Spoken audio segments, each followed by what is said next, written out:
Doctrine is an ORM, an object relational mapper. That's a fancy way of saying that for each table in the database, we will have a corresponding class in PHP. And for each column on that table, there will be a property in that class. When you query for a row in a table, Doctrine will give you an object with that row's data set on the properties.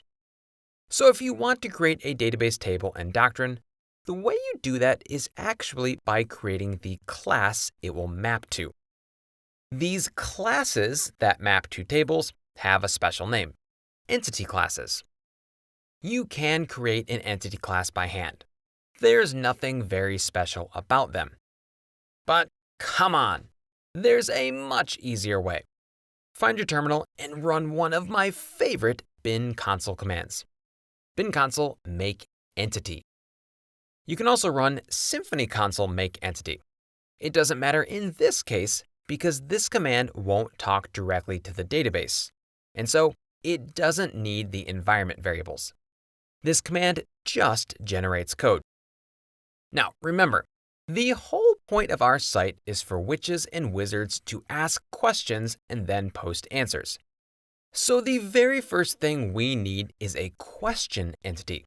So a question table in the database. Enter question. The command immediately starts asking what properties we want, which really also means what columns we want in the table. Let's add a few. Call the first one name. That will be the short name or title of the question, like reversing a spell. The command then asks what type we want. Doctrine has its own type system. Enter question mark to see the full list.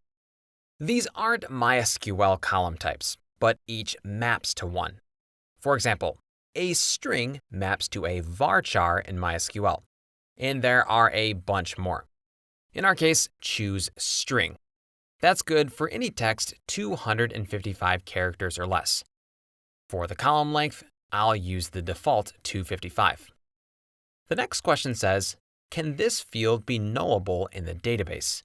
Say no. This means that the column will be required in the database. And congrats! We just added our first field. Let's add a few more. Call the next slug. This will be the URL safe version of the name that shows up in the URL. It will also be a string. Let's set its length to 100. And once again, I'll say no to nullable. For the actual body of the question, let's call it question. This will be long, so we can't use the string type. Instead, use text and make this also required in the database. Add one more field, asked at. This will be a date field, kind of like a published at field. For the type, it recommends date time. That is exactly what we want. Hit enter, and this time say yes to nullable. The idea is that users will be able to start writing a question and save it to the database with a null asked at because it's not finished. When the user is finished and ready to post it, then we would set that value. And we're done. Hit enter one more time to exit make entity. So, what did this do? Well, first, I'll tell you that this made absolutely no changes to our database. We do not have a question database table yet. If you scroll back up to the top of the command, you can see that it created two files, source entity question.php and source repository question repository.php. For now, completely ignore the repository class. It's not important yet, and we'll talk about it later.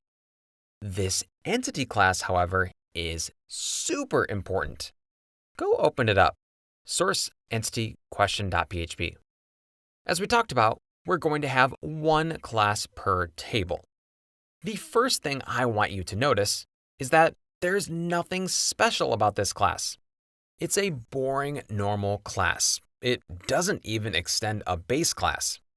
It has several private properties, and to access those, the command-generated getter and setter methods, like getName, getSlug, and setSlug. It's just about the most boring class you'll ever see. But of course, if Doctrine is going to map this class and its properties to a database table, it needs to know a few things. For example, it needs to know that the name property should map to a name column and that its type is a string. The way that Doctrine does this is by reading annotations. Well, you can also use XML, but I love annotations.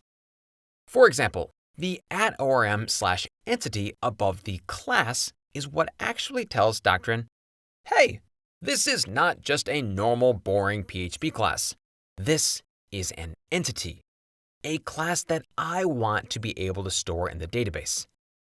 Then the @orm/column above the properties is how Doctrine knows which properties should be stored in the table and their types. Now, there are a bunch of different annotations and options you can use to configure Doctrine.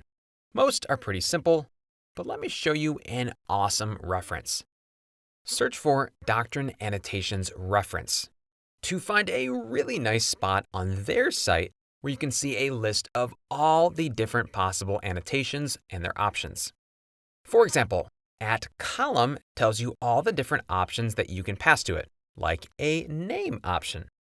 So if you wanted to control the name of the slug column instead of letting Doctrine determine it automatically, you would do that by adding a name option. One of the other annotations that you'll see here is @table. Oh, and notice, in the docs, the annotation will be called @table, but inside Symfony, we always use @orm/table. Those are both referring to the same thing. Anyways, if you wanted to control the name of the table, we could say @orm/table and pass it name equals with some cool table name. But I won't bother doing that because Doctrine will guess a good table name from the class. Oh, and by the way, the auto-completion that you're seeing on the annotations comes from the PHP Annotations plugin in PHP Storm. Okay, status check. The make entity command helped us create this new entity class, but it did not talk to the database. There is still no question table. How do we create the table? By generating a migration. Doctrine's migration system is amazing. It will even allow us to perform table changes with basically zero work. Let's find out how next.